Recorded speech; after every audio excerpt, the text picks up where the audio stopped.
You're listening to the Business and Life Conversations podcast with Angela Henderson, episode 116. Hey there, you're listening to the Business and Life Conversations podcast. My name is Angela Henderson, and on this show, we talk about improving your business, life, or both by having amazing and rich conversations with brilliant guests who will inspire you and who will give you tips and tricks to help you grow both in life and in business. Well, hey there, and welcome back to another awesome episode of the Business and Life Conversations podcast. I'm your host, Ange, from Angela Henderson Consulting, where I'm a business consultant and coach who has helped hundreds of amazing women business owners get all the pieces in place to have consistent 5-figure months and then on to 6-figure years without burning out in the process. Now, I often get asked, what do I feel is the most important part about business? And if you asked me this question when I first started over a decade ago, I'd probably say sales. But now that I've been in the game a little bit longer, have a few more gray hairs, seriously, gray hairs, not going to lie about it, not a huge fan, my answer has changed. What do I feel is the most important part of business now and what I should have thought about when I first started? My answer, mindset.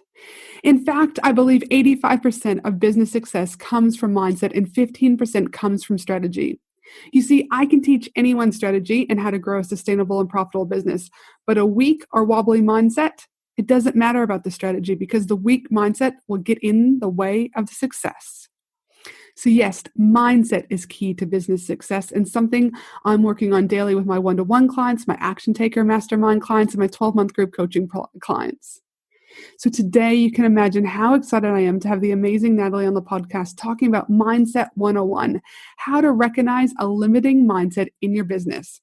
And during this awesome episode, we're going to talk about what is mindset, how mindsets are actually formed, does the mindset operate from a conscious or unconscious level, how important is it for business owners or anyone really to understand their mindset. We're also going to dive deep into the key components to mindset and also 10 stages of business when your mindset is crucial for growth. So get ready for an awesome episode. It is going to be amazing. But before we hop straight into this awesome episode, I'd like to remind you that if you enjoy this episode, I'd love for you to share a key takeaway, a fun fact, or anything you'd love to share about the podcast over on your Instagram stories and tagging me Angela Henderson Consulting so that I too can share that to my audience. This episode is also sponsored by Australia's leading 4-day, 3-night exclusive women in business retreat that I run every single year. The retreat is where we focus on women having the chance to connect, refocus, learn, and grow both in life and in business. This amazing event is being held November 5th through to November 8th, 2020 at the beautiful Gold Coast here in Queensland, Australia. 50 tickets are being sold. That is it. That's all, ladies and gentlemen, and 70% of tickets have already been taken. Denise Duffield Thomas, a good friend of mine, is opening keynote. We've got the amazing Cherie from Digital Picnic and so many other top speakers. To surrounding yourself with amazing people that will lift you both up at the conference and after the conference, to daily mastermind sessions to get individualized help on your business from both your peers and the speakers, to amazing food, being able to sleep in, that's right, I said sleep in, and eat a meal uninterrupted by your children. You're not going to want to miss Australia's leading 4-day, 3-night women in business retreat. To secure your ticket and also utilize our payment plan so that you have the equal cash flow you need for your business to keep going while getting the resources and tools you need to grow your business at the retreat, you can simply head to angelahenderson.com.au and book your ticket by clicking on retreat. Now let's get into today's amazing episode with Miss Natalie. Welcome to the show, Natalie. Thank you for having me. Glad to be here. Gosh, it is awesome to have you here. Now, I love meeting new people. I don't know how many times I say this on my podcast, but it is. And this is actually the first time that we have formally met. I reached out to you a while ago when I was looking at bringing someone on to talk about mindset because I am a huge fan about mindset and I just love your work. So I'm thrilled to have you on the podcast today. Thank you so much. And I agree. It's just so nice to be able to connect with people all over the world, all over the country. So it's exciting times. Yes, no, it's so fun. Now, listen, before we get started, I always like to ask my guests a fun question so the audience gets to know you a little bit more. So my question for you, as I was doing a mini stalk on you before I reached out, I noticed one of the things about your Instagram feed in particular is that you have this love of water, and whether or not it's a love of water or love of photos with water. But when I was looking at it, so my question to you is I'd love to know, what is your all-time favorite beach spot? Oh my goodness, that's the probably the trickiest question you could have asked, because I as you said, I love just something about being near a body of water. I find incredibly relaxing, incredibly grounding. We do have a little spot where we take our dogs. It's up the coast. It's in the central coast of east coast of Australia, near Port Stephens, and it's called the Stockton Beach. It's a beautiful stretch, miles and miles long stretch of the coast with not many people around, and just the ocean and the sand dunes, and it's the most serene and beautiful place. So we tend to go there as often as we can. Dude, very, very magical is what it sounds like. Oh, yes. Dude, well, I love a good beach. And I'm, once we get back to a little bit of international travel, I'm hanging, do you know what I mean, to get to the beaches of Bali in Indonesia, So I love a good beach. And again, living up in Brisbane, it's lovely because we're only an hour up to the sunny coast, an hour down to the Gold Coast. And again, living on an island over here in Australia, we are quite fortunate that we are surrounded by water. So more often than what I think we are. Oh, absolutely. We are in a perfect place to be, landlocked a little bit. Yes, absolutely. Now, listen, mindset. It Yes. is, as I was saying in my intro, mindset, I believe, is 85% success for business owners. And I think though business owners don't necessarily see mindset as important until further along the business journey. And then I think pennies start dropping, do you know what I mean? Puzzle pieces start getting put together, and they're like, I'm probably going to need to work on this. So my whole thing is when I work with my own, I'm not specifically a mindset coach in any way. I'm very much more about looking at the strategy and that also. But I am all about planting the seeds for people. And I'm all about looking at those beliefs and those stories and those blocks, do you know what I mean, as they start to come up. And obviously, if it's a lot more deeper work, I always refer that out to people. But mindset, for those listeners that are out there and you're just like, oh God, what is Ange and Natalie going to carry on about today? I just want to say, if you stick with this episode, because I can teach, in my opinion, anyone's strategy. But if you've got a weak or wobbly mindset, you're going to sabotage, you're going to get your business stuck. Do you know what I mean? And it's not going to be pretty. So I really, of all the episodes that I do, my mindset ones are ones that I encourage people to stick around, because even if you only take 10% of what Natalie and I talk about today away, you're going to put yourself in a 10% better position than you were not, because mindset is crucial. So before we go into anything else, can you, just for the purposes of this particular podcast and how you view mindset, can you talk to us a little bit about how you're defining what is mindset? Absolutely. And I agree with you. I think for some people, the concept of mindset feels a little bit woo-woo, a little bit like what is it and why is everyone talking about it? And I think that's because a lot of talk about mindset tends to happen in conjunctions with spirituality and law of attraction and those kinds of contexts. Obviously, me being a psychologist, I come to mindset from a slightly different perspective in terms of basically the inner workings of your mind. And the way we view mindset is in a more simple way, and it's basically your beliefs that you have, the rules and assumptions that you hold about yourself, about others, and basically how the world works. I always kind of say that your mindset is like a filter through which you see the world, through which you experience your daily life. And that's why it's so important to get curious about your mindset. And even if you don't necessarily do anything about it right now, just to get kind of interested, hang on, how does my mind work here? And why do you think, have you too, in your experience working with business owners around their mindset, do you also think that mindset is so important in order for the success to happen? I believe so. And the reason for that is because the way we think, the way we interpret our daily situations in business, the way we make decisions, all of that is influenced by the thoughts and beliefs and the rules we hold at the back of our minds. And so through that, of course, if you believe one thing, it's going to lead you to behave in a certain way in your business, and that behavior will in turn lead to certain consequences, right? So even as the simplest example here, if at the back of your mind you hold a belief that I am capable of running my own business, if that's the thought you have at the back of your mind, then of course, when you face challenges and things don't go to plan, as we all know happens, that kind of empowering thought at the back of your mind can help you make decisions in the best service of your business and your goals. Whereas if deep down there is that niggling thought like, well, maybe I'm not capable of running my own show, that will lead you to make different decisions, right? That will lead you to make plans and approach your business in a way that may down the track lead you to kind of potentially self-sabotage or just experience more challenges that you may need to. Yeah, absolutely. And how, for those individuals that are like, okay, you guys are already talking a little bit, it sounds like I might need to work on this a little bit. Can you walk us through how are mindsets actually formed? Yes. So I guess the way our brains work, right? Our brains are sponges that absorb information. They're constantly processing what's going on around us. And anytime something happens, we tend to interpret it, right? And so the way we do that, as we learn all the way back from childhood through adulthood, we tend to kind of absorb information, right? So we learn different rules from potentially the way we've been raised and taught by our parents. When we begin our businesses, right? For many people, the first step is to go and watch lots of business training and sign up to lots of courses and absorb information. And so as we do that, as we learn new things, as we process, we listen to messages from others and others' opinions and guidance, we kind of tend to form this vision of what it is, or what it means to have a business and to run a business. And that becomes our kind of collection of those thoughts and beliefs around business. And do you think that mindset, or again, not think, you're going to tell us, do mindsets operate more from the conscious level or the unconscious level?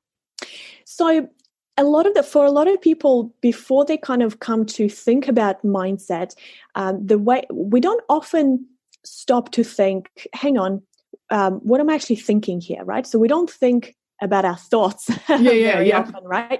It's not something we naturally do. We go around about our days and do the things we need to do, enjoy life, etc., etc. It's not until we kind of identify that there's some sort of block or some sort of problem that we just keep coming up against. That's usually the point for people to start to think, hang on, what else is going on here?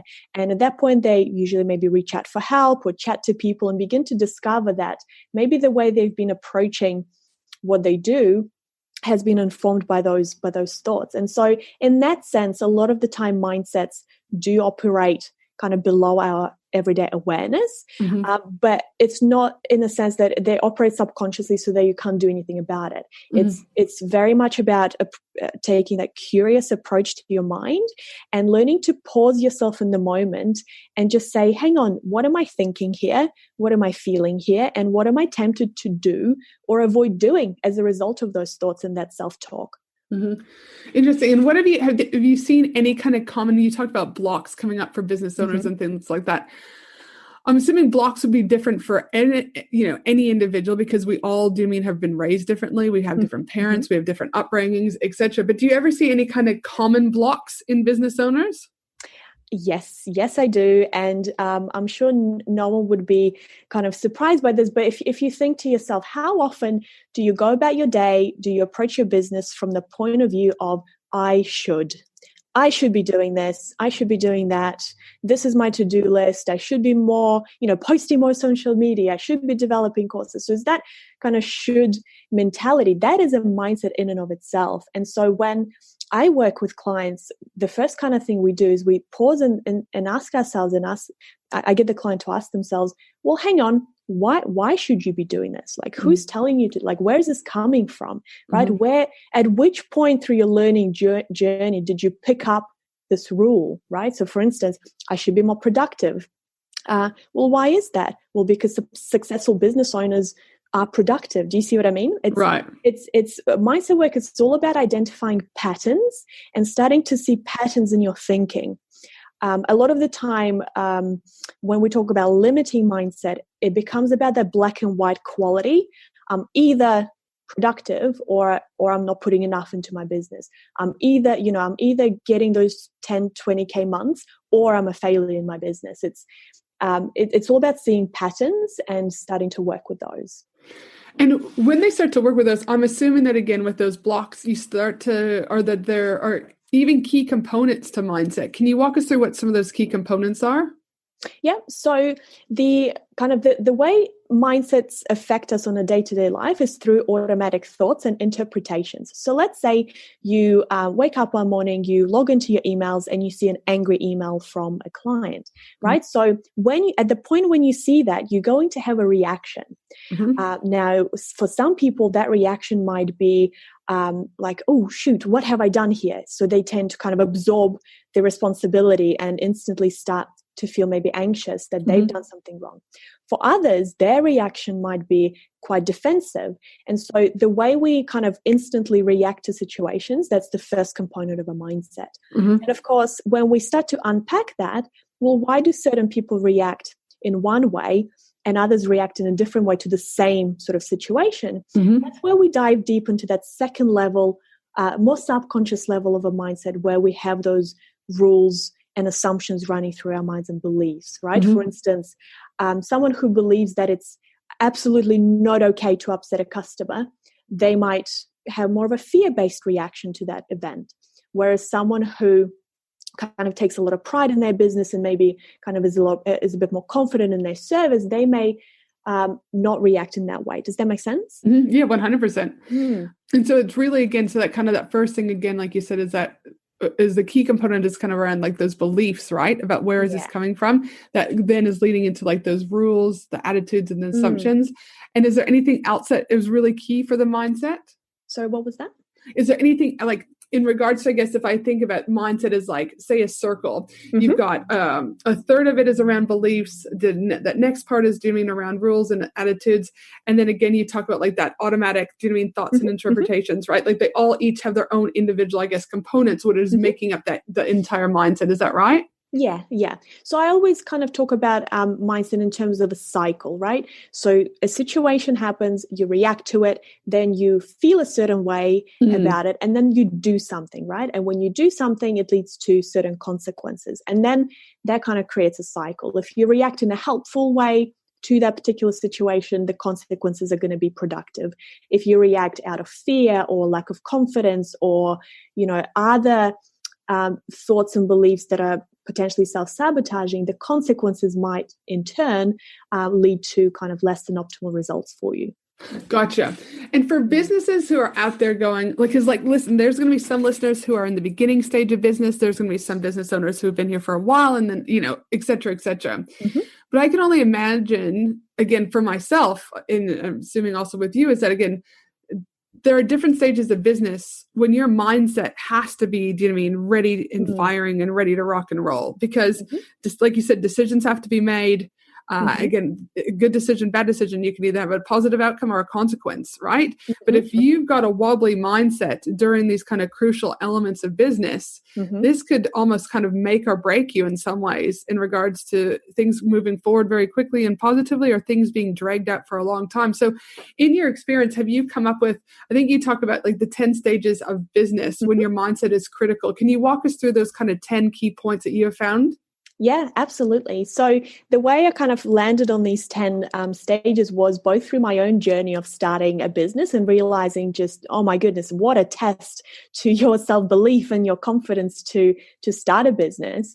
And then obviously working with clients, we often land on these crucial points. And basically we start all the way from even having an idea to start your own business, right? Mm-hmm. For you to entertain the possibility that you're capable of doing your own thing, pursuing your own passion, you need to have that element of self-belief that, you know what, I can do this. And there's no inherent reason why I can't. And so that could, for someone who has that more empowering set of thoughts, they're more likely to take those first steps. They're more likely to say, yep, this year I'm going to make it happen. The next stage is, of course, the starting point. It's one thing to have an idea. It's completely different to take the plunge, launch your website, yes, launch absolutely. your social media. And so, of course, then it becomes about that confidence to take the first step. The next stage is all about creating those products and services. And this is where I see our mindset, the way we conceptualize our own business, being very much influenced by what we see others do. When I personally started my own business, there weren't many psychologists online. It wasn't really a thing. Telehealth wasn't as big of a topic as it is now. And so for me, it was a really different mindset shift to start working exclusively online, to start working with mindset and women in business as a niche. So I had to do a lot of work on myself to even kind of see that it's possible. Mm-hmm. And so, when people come to me and they say, oh, well, I want to start a course because everything I see on Facebook is all about doing your own course. And I say to them, well, hang on, let's unpack that, right? And a lot of the time turns out it's not actually what they want to do. It's the way they've been influenced by others and their mindset that's leading them to make these decisions. It makes perfect sense. Of course. So the next stage is all about selling the offering. And of course, there's so many limiting thoughts, especially for women, around pricing and charging for their work, communicating about the worth of their services and all of that sort of stuff. Really, really important to understand what beliefs you hold about money and your own worth and the worth of the work that you provide. The next stage is all about promoting your business. Again, promoting kind of ties in with being seen as the face of your business. A lot of people have kind of beliefs around whether, being out there and outspoken can actually they view it as a negative thing, maybe because they've been conditioned throughout their, growing process to be more kind of reserved and quiet and keep to themselves. So it can feel quite foreign to all of a sudden go and put yourself out there. Yeah, and it's not an easy thing, to start absolutely. with. But like you said, it does come easy for some people. Right. Yeah. And so again, it's one of those things that, again, because of our beliefs and our stories and our own lived experience and based on how our mindset is formed, some of these stages, like I said, will come easy for some and not for others. Of course. And I think this is a good point to mention that although mindset is such an important component, it's not the only component of what it can help you. It's not just, thinking your way through a thing. It's also about putting yourself out there, practicing, keep pushing yourself slowly and gently outside of your comfort zone. So it's not just about your thoughts, it's also about what you do and how regularly you do it. Yep. Yeah. So Perfect. I guess a few other stages just to finish off. Starting to grow your business, there could be a point at which mindset is very, very important. So for instance, some people might reach a level of success in the business, and to take that next step requires, a slight shift to back yourself even more. So a lot of clients I see begin to see success in their business and they start to think, hang on, when is this all going to end? Because I don't see myself as this successful person. So it must be a fluke. Right. And so, yeah, a lot of thoughts around that. The next two are really essential to the work I do and the concept of healthy business. And that's all about bringing in love and enjoyment into your work and noticing whether you're still enjoying what you're doing and if it still connects with your values and your strengths and your version of success, or whether you've fallen into a trap of pursuing something that maybe you saw others pursue, or maybe something that's valued by others in your close circle, but it's not really something that you yourself want to do. So it's all about having a thriving life outside of business and keeping an eye on that big picture. What are you doing all of this for? Yep, totally makes sense. And so of these, I can only imagine for those who are sitting there in business going, yep, the 10 stages of business, I'm either been there, I'm entering, that number 1, conceptualizing your business, 2, starting your business, that area of 3, creating your products or offerings, 4, selling your offerings, 5, promoting your business, 6, being visible, 7, automating, 8, growing your business, 9, enjoying and loving your business, and 10, having that thriving life outside your business. I guess for those people that are kind of going, okay, well, how do I know if my mindset is getting a little bit wobbly, or how do I know? I think some of these things, and correct me if I'm wrong, but some of the words that would come up for me is whether or not businesses are starting to feel uncomfortable, or they're avoiding a task or situation, or they've got that doubt, or they're undervaluing themselves, or they're feeling stuck. Would you agree that these are some of the things that if you start to feel these things, you might have to go, what is this about my mindset that I might need to check into?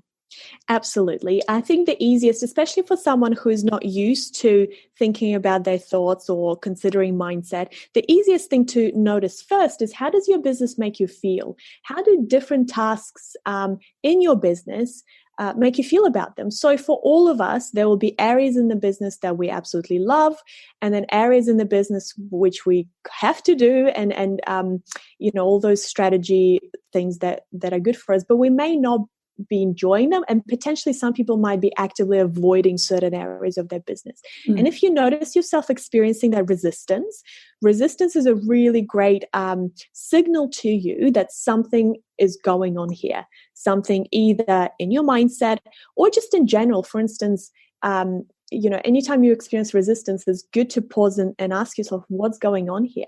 Could be your mindset, but it also could be it could be your behavior. Maybe it's burnout talking. But it's, the point here is that, again, coming back to that curious approach, not just pushing through the unhelpful or uncomfortable experiences, but pausing and asking yourself, what's going on for me here? Is it my mindset? What thoughts am I having? What is it about this particular task in my business that's making me feel this way? And that's your first step towards, I guess, identifying those beliefs. I think it is good to go, because sometimes I think, even for example, as a mental health clinician of 15 years, I'm a clinical social worker by trade. And I know too that before we will diagnose, or I don't diagnose anymore, but before we would get to say diagnosing someone with bipolar or schizophrenia or depression or whatever, is we would always look at what's happening in the environment. Yes. Where is this happening? And we would also look at the physical component, right? So for example, like some people, like with thyroid, it can mimic depression, right? And those depression type moods. So we're like, well, hold on, is it depression or is it thyroid? Well, let's rule out the thyroid first before we look at depression. Or, well, if you're drinking 8 beers a night, every single night, and alcohol is a depressant, how do we actually know that you have depression versus if it's this? And that's why I do think about mindset too, is sometimes, right? It might not necessarily be a mindset thing. It could be environmental. It could be that time of the month. Like, there's a variety of other things. It isn't always mindset. And I know for me, at time of recording this, yesterday was the 2-year anniversary of the passing of my brother. And yesterday was just one of those days where you're like, oh God, it's just one of those days. And I was sitting there going, there was a few things that I was avoiding doing. And I'm going, okay, would I normally avoid doing this? No. Right? Because I was like going, oh my God, I'm going to have to work on my mindset. Like, I'm going to, a few things. And I was like, no, hold on a minute. You're having a shit day. It's your brother's 2nd anniversary of the passing, no. And so again, it was important for me to identify and ask these questions, because it's not always mindset, right? It could just be, you're just having a shit day, right? Absolutely. And that's why I guess I mentioned it earlier. And just to reminder for anyone listening, it's very rarely just one thing anyway, to begin with. Life is complex and complicated. We're drawn to have simple explanations for why we feel the way we feel, because that's our nature.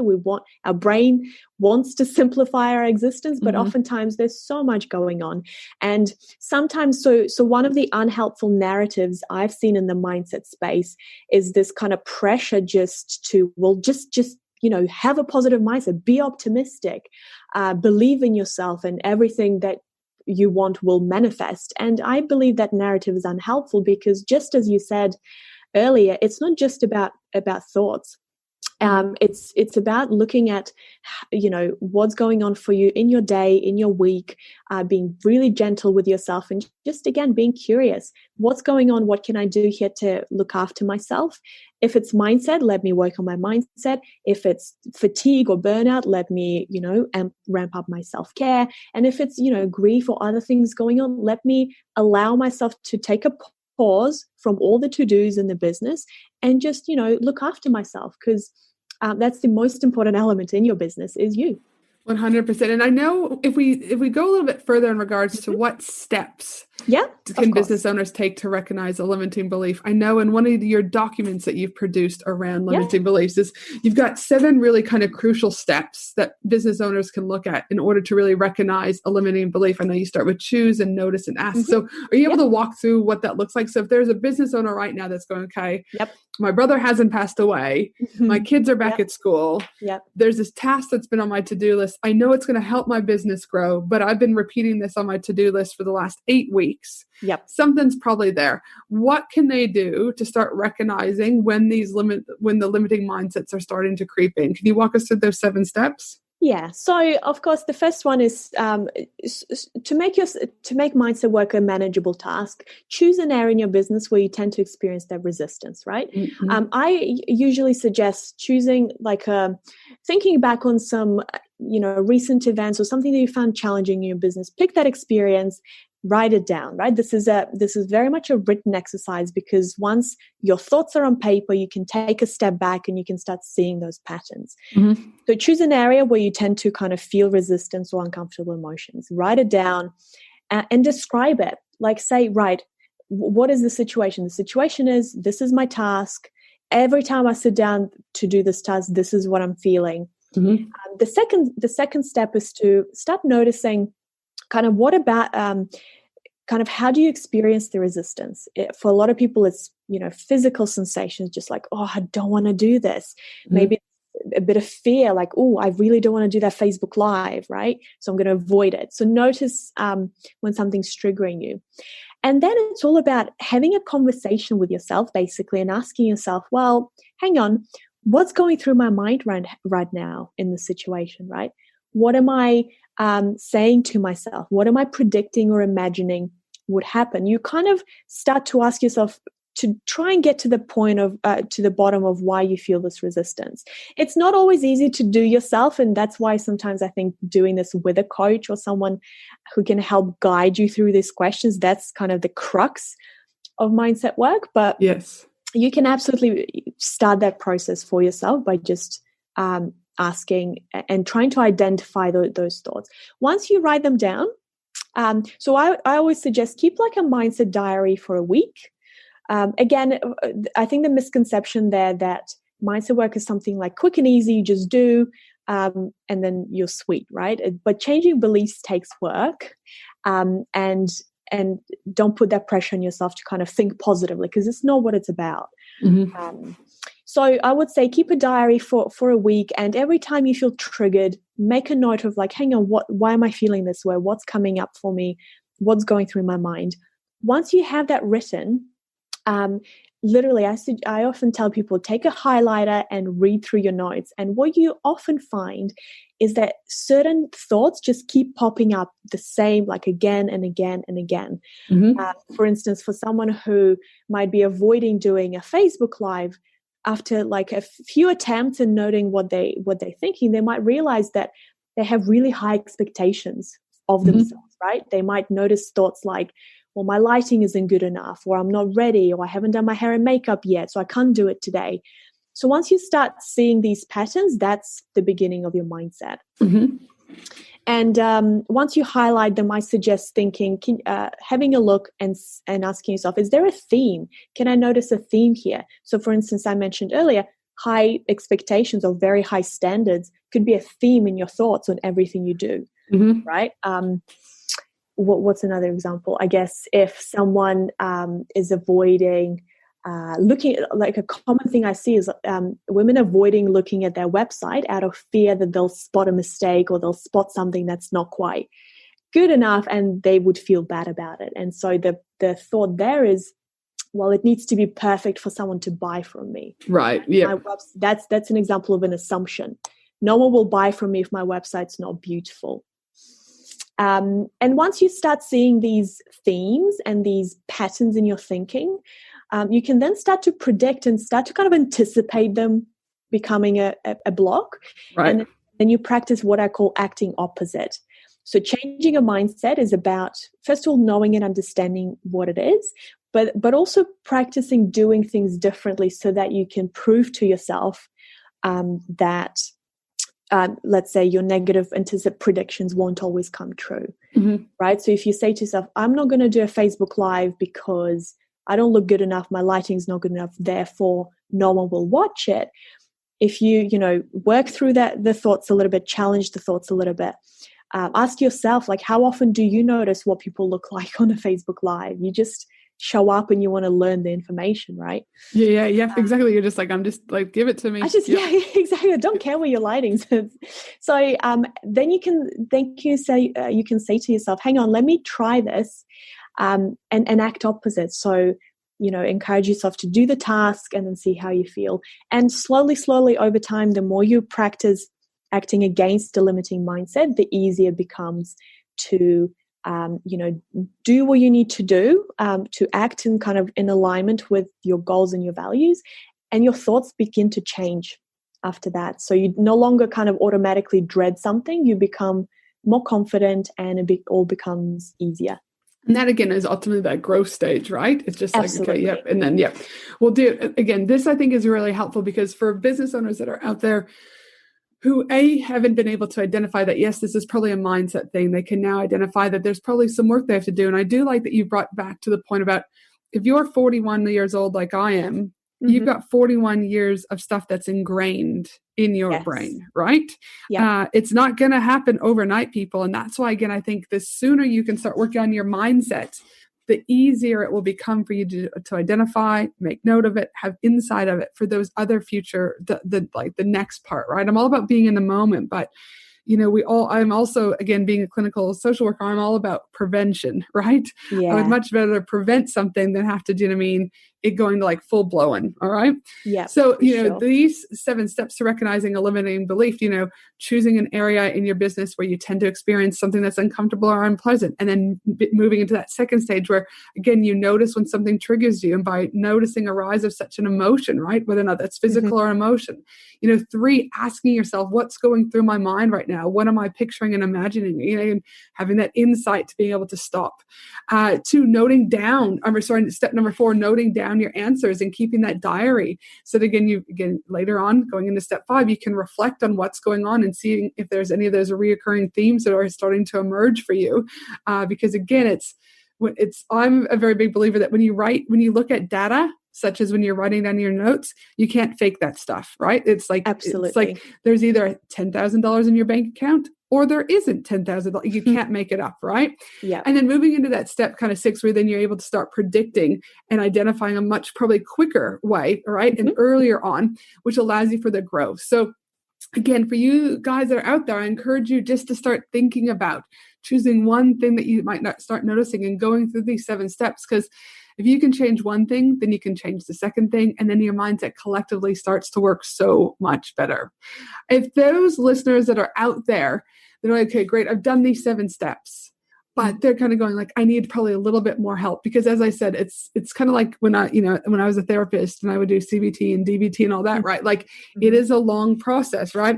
So for those out there that are probably like, I probably need a little bit more help, where can they connect with you so that they can get some more of that nurturing help to, again, help not only their mindset, but equally their life and business to grow? Absolutely. So the first step I would suggest to anyone listening right now is to download my free mindset guide, which goes through all of the good stuff that we talked about in this episode. And you can I can provide you with a link of where to get that. And secondly, you can visit my website at nataliekladnitski.com and have a look at other guides I have, watch my free training, and then connect with me and see if potentially doing some coaching is a way forward for you. What I always do with my clients, again, coming from that psychology background where we do that assessment first, I designed my audit and strategy session very much around bringing all those thoughts and beliefs to the surface. So we talk a lot about identifying what's blocking you, what's holding you back, how can we start to pave a new path for you forward. Yeah. No, fantastic. And for you yourself, being a psychologist and then obviously being in business and helping business owners, what do you know now that you wish you knew when you first started out in business? Oh, wow. So much. I guess for me, the reason I'm so passionate about mindset work is because I myself had to really overcome a really limiting cycle that was driven a little bit by perfectionism. And for me, I noticed that whenever I didn't feel confident in myself, I would just binge learn content. I would sign up to courses and courses and courses, but then nothing was happening in my business. Mm-hmm. And so for me, there was a huge breakthrough realizing that business is all about doing, right? Business is all about experimenting, trying, testing, learning. It's a continuous process of growth. Mm-hmm. kind of sit at the front lines and learn it, and just kind of it magically happens. So I guess the biggest point about mindset work for me is to not hold yourself back by your lack of confidence, I guess. Mm-hmm. Yep, absolutely. And again, confidence can look so different. Do you mean for so many different people? We just had Katrina Blowers on last week, a couple of weeks ago. I don't have the episode right in front of me. Talk about claiming your confidence. Yep. Confidence, claiming your confidence doesn't have to be a big thing. It could be just going live. It could be responding to people. Like there's so much, right? So if you are also, looking at that confidence, I strongly suggest you listen to the episode with Katrina, because that was a great one also. Well, thank you so much for being on today, Natalie. I hope that this has helped. I know it will help plant the seeds, because I'm also a very big believer that this whole podcast is about opening up conversations, different conversations about business and life. And again, just planting the seed. People might not be ready to take on the mindset now, but we've laid a seed, and there will come a time, I promise you, when in business you're going to go, yeah, I remember that episode from 6 months ago. I'm now ready to receive that information and implement that information, right? So it's all about planting those seeds. So thank you again, Natalie. And for the rest of you, just a reminder before we sign off that my team and I will also be putting together the show notes and links for everything with Natalie, connecting with her over at angelahenderson.com.au. And as I mentioned earlier, if you enjoyed this episode, I'd love for you to share it, especially over on the good old Instagram stories and tagging me at Angela Henderson Consulting, because that would put a smile on my dial. And I'd also like to remind you that if you could take a second and subscribe to the podcast or leave a review, I would really, really appreciate that. Thanks again, Natalie, for being on the show today. And for the rest of you, I hope you have a fabulous day no matter where you are in the world. And I look forward to you joining me again next week for another amazing episode of the Business and Life Conversations podcast. Thanks again, Natalie. Thank you. Thanks for listening to the Business and Life Conversations podcast with Angela Henderson. www.angelahenderson.com.au